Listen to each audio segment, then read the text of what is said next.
Oke, jumpa lagi dengan saya Beken Magang. Jadi gini, pernah nggak sih teman-teman tuh scrolling IG gitu kan, ataupun scrolling TikTok, ataupun Twitter lah gitu kan. Dan misalnya teman-teman tuh scrolling jam 11 malam gitu, tahu-tahu tiba-tiba udah kelewat aja udah jam 3 pagi. Nah, kalau teman-teman pernah melakukan itu gitu kan, tenang aja, itu nggak sepenuhnya salah teman-teman. Jadi yang salah siapa? Yang salah itu adalah suatu fitur dalam media sosial yang namanya infinite scroll. Jadi gini, dia itu adalah fitur yang lebih jahat dan bahkan lebih rumit daripada yang teman-teman perkirakan.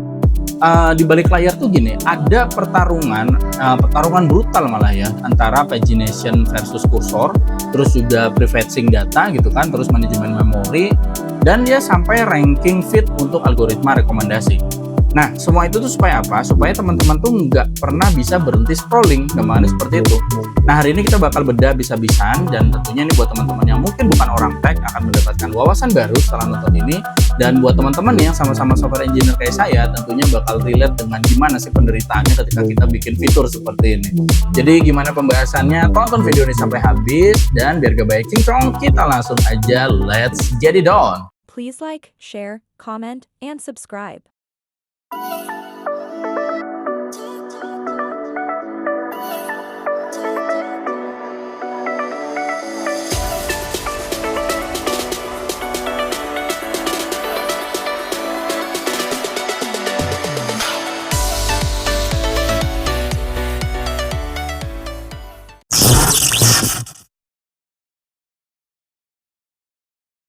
Okay, welcome back to Backend Magang. Stay humble and keep the excitement to learn like a newbie intern.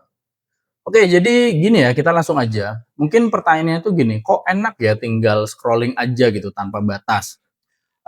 Jadi gini, mungkin buat teman-teman yang seumuran saya ya, udah merasakan internet zaman-zaman awal dulu gitu kan. Dulu internet tuh sangat terbatas gitu. Jadi misalnya kita baca berita online itu bakal muncul halaman satu, halaman 2, halaman 3, kayak buku aja gitu loh. Dan saat itu hal yang wajar. Jadi kita klik dulu, terus kita nunggu, baru nanti prosesnya lanjut, kira-kira seperti itu. Tapi kalau sekarang tuh udah nggak bisa. Sekarang tuh tentunya untuk lebih nyaman usernya make, itu tinggal scrolling aja harusnya gitu kan. Jadi mungkin, buat teman-teman yang sebagai user itu hal yang enak gitu, karena nggak harus melakukan namanya klik next page gitu. Jadi tinggal scrolling aja tanpa batas. Nah, tapi sebenarnya di balik layar, tombol next page itu tetap ada, cuma disembunyiin.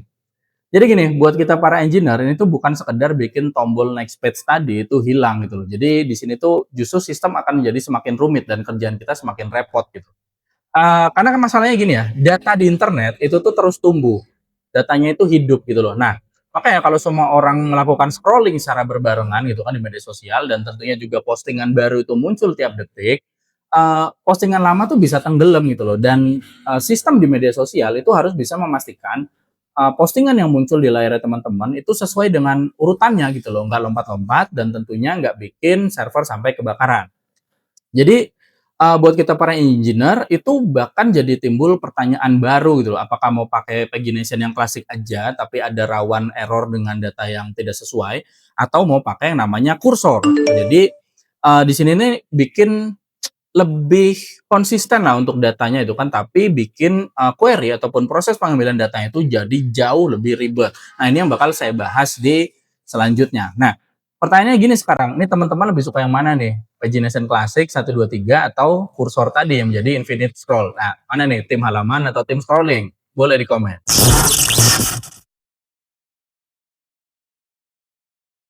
Nah, sekarang kita masuk yang namanya pagination melawan kursor tadi ya. Jadi gini, bayangin ini saya ulang lagi ya, bayangin dulu teman-teman tuh baca berita online ada tombol, halaman 1, 2, 3 gitu kan, yaitu namanya yang tadi saya sebut sebagai pagination klasik. Nah, di situ tuh gampang banget gitu, jadi sistem tuh tinggal kasih teman-teman tuh halaman berikutnya, udah gitu aja, atau halaman yang mana, sesuai yang diklik, gampang seperti itu. Jadi misalnya teman-teman lihat di URL-nya itu kayak misalnya ada tanda tanya, terus page sama dengan satu misalnya, atau tanda tanya page sama dengan 2, kira-kira seperti itu.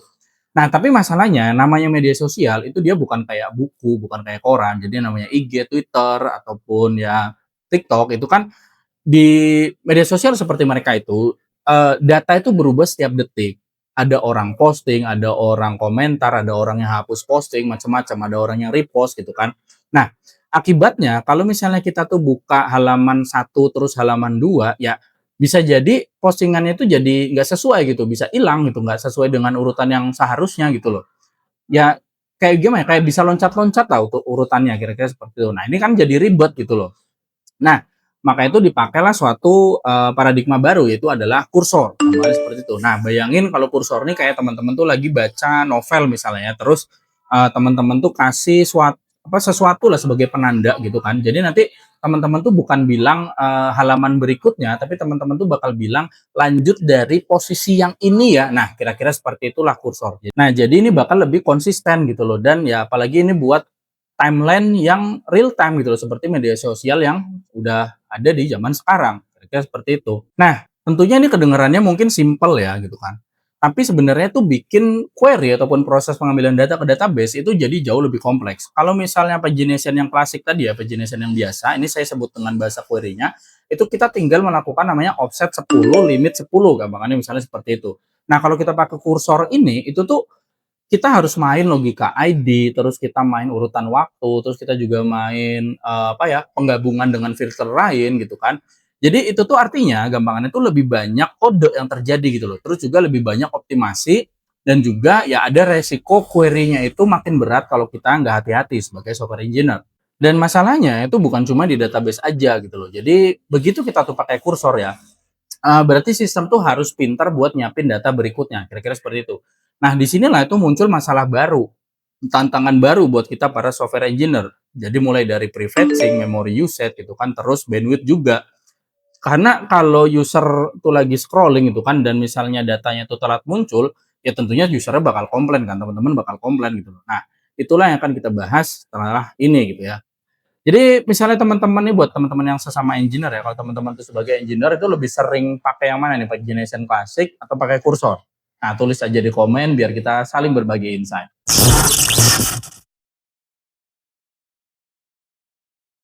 Nah, sekarang kita mulai masuk ke permasalahan yang dihadapi sama software engineer kayak saya. Jadi itu adalah memory usage dan data prefetch. Jadi gini, kenapa sih teman-teman tuh ketika scroll Instagram gitu kan ataupun TikTok itu lancar banget rasanya gitu kan? Kenapa? Ya karena mereka curang sebenarnya. Jadi gini, ketika teman-teman tuh lagi lihat satu video itu kan, itu sebenarnya di balik layar 3 sampai 4 video selanjutnya itu udah di-download duluan diam-diam.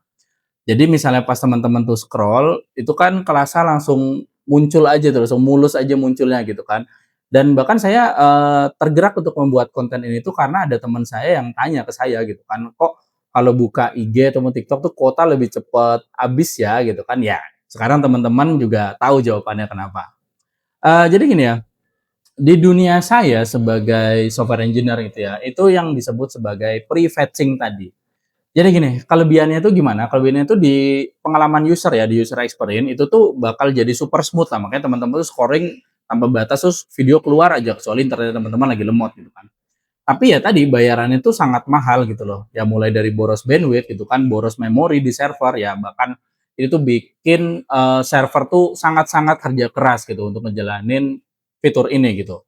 Dan tantangannya di mana? Tantangannya tuh gampangnya kayak harus pas lah, gampangannya kayak gitu. Jadi kalau misalnya kebanyakan prefetch, tentunya dari sisi server itu akan sangat terbebani. Tapi kalau kurang melakukan prefetch-nya, ya timeline-nya bakal jadi lemot gitu kan, dan ya user-nya bisa komplain. Nah, gampangannya itu ini tuh mirip kayak, ibu-ibu di warteg lah yang dia tuh selalu nyiapin makanan berikutnya di etalase gitu sebelum teman-teman minta. Ya mirip-mirip kayak gitulah ya. Saya sendiri bingung mau analogiin kayak apa. Nah, jadi kalau teman-teman tuh pernah ngerasa kuota internetnya tuh tiba-tiba habis gara-gara doom scrolling gitu kan, ya drop aja emot sedih di komentar.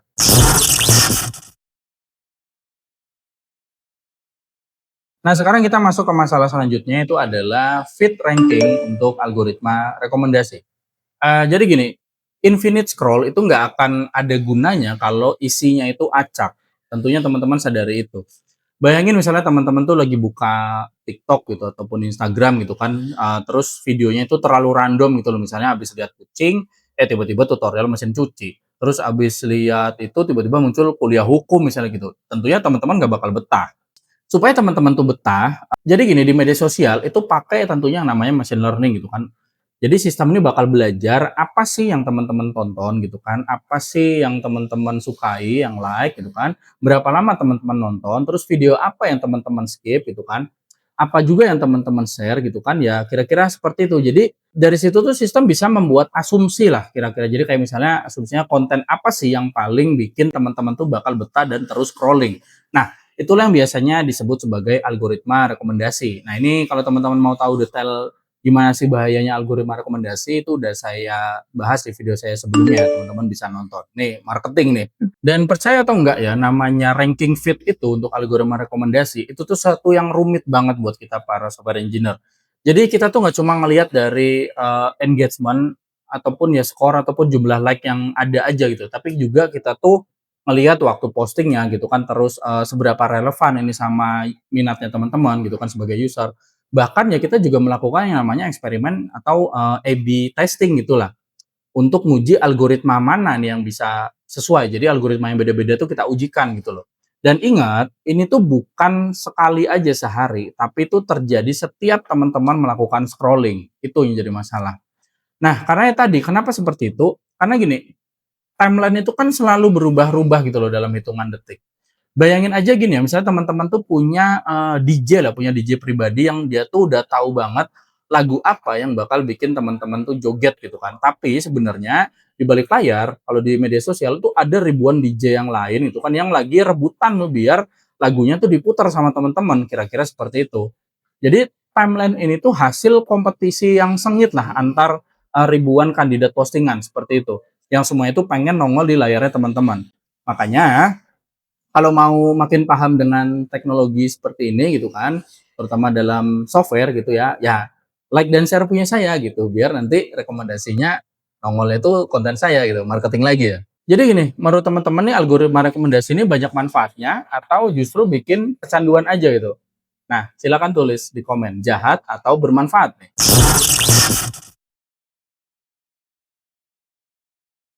Nah, masalah selanjutnya itu adalah distribusi data antar server.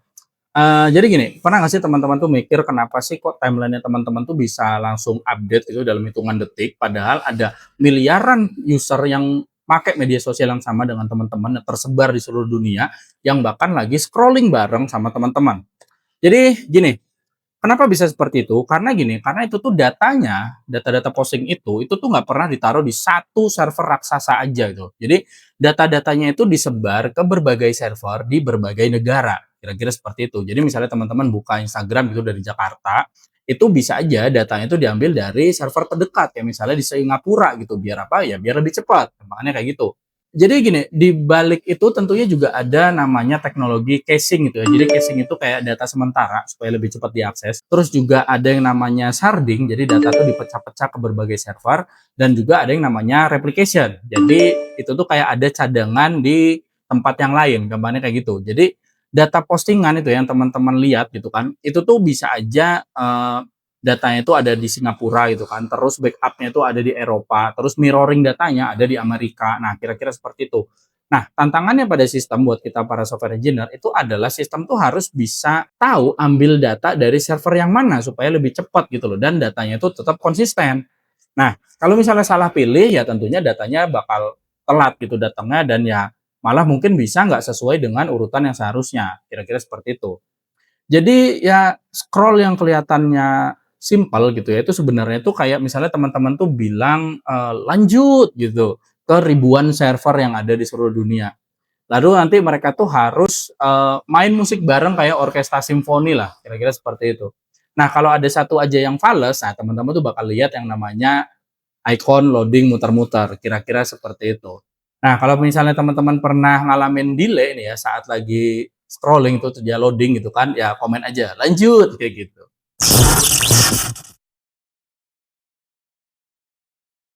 Nah, sekarang kita masuk ke dampak paling berbahayanya, yaitu adalah dampak psikologis dan kecanduan. Jadi gini, infinite scroll itu bukan sekedar fitur biar teman-teman tuh praktis. Kayak misalnya kalau zaman dulu tuh apa-apa harus next page atau halaman satu halaman 2 diklik. Ini bukan sekedar supaya praktis teman-teman tinggal scrolling, tapi itu tuh strategi biar teman-teman tuh bisa betah berlama-lama buat pakai media sosial. Karena gini, karena otak manusia itu pada dasarnya itu suka banget sama kejutan-kejutan kecil atau bisa kita sebut sebagai dopamine hit dan itu tuh terjadi di setiap kali ada konten-konten baru yang muncul ketika teman-teman melakukan scrolling sampai akhirnya melakukan doom scrolling. Gini, makanya mungkin teman-teman tuh sering berkata gitu kepada diri sendiri gitu kan kalau misalnya udah malam-malam atau jam berapa itu atau lagi kerja itu kan kayak, "Ah, scroll bentar ah," gitu. Nah, tapi akhirnya tiba-tiba misalnya malam-malam, tiba-tiba dari jam 11 udah jam 3 pagi gitu. Nah, pernah nggak ngalamin seperti itu? Kalau buat kita ya para software engineer, kita tuh sadar banget, efek psikologisnya ini gitu loh. Jadi ada istilah khusus ya, jadi ini tuh mirip seperti dengan slot machine effect. Jadi itu setiap scroll yang teman-teman lakukan itu ya, itu tuh kayak teman-teman tuh narik tuas mesin slot yang permainan haram itu loh ya. Kayaknya ini nggak boleh disebut, tapi paham lah ya permainan haram yang slot-slot itu ya. Jadi kenapa seperti itu? Karena gini, kan teman-teman tuh nggak akan pernah tahu bakal dapat apa gitu loh. Entah video lucu, entah gosip terbaru, ataupun ya konten-konten yang mungkin menarik buat teman-teman atau bahkan konten yang nggak penting gitu kan. Nah, justru dengan ketidakpastian itu gitu kan, itu yang bikin otak kita tuh jadi nagih gitu loh. Ya itu tadi sama kayak permainan haram itu tadi gitu loh, yang bikin ya orang tuh ketagihan bukan karena hadiahnya, tapi karena rasa penasarannya itu ketika narik tuas slotnya itu gitu loh. Jadi jangan salah kalau misalnya teman-teman bilang, "Ah udahlah ini scroll terakhir lah, ini terakhir lah buka," gitu kan. Tapi akhirnya lanjut lagi gitu loh. Nah, itu tuh bukan sepenuhnya kesalahan teman-teman gitu kan, tapi memang sistemnya itu dirancang biar teman-teman tuh susah buat berhenti, kira-kira seperti itu.